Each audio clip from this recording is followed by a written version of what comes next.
তুমি একটাই ভুল করো।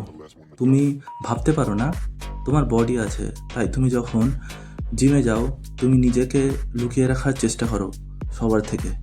যখন সবাই নিজের এক্সারসাইজ করতে ব্যস্ত, তখন তুমি সেইগুলো তাদের এক্সারসাইজগুলো দেখো।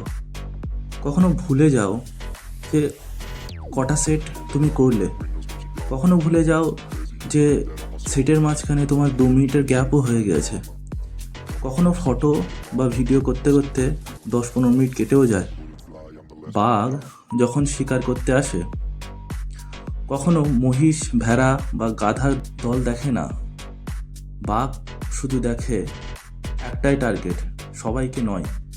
তাই জিমে এসে ভিড়ে হারিয়ে যেও না, নিজের টার্গেট ফোকাস করো আর বাঘের মতো শিকার করো। Here Mark made mind and Mark made muscle.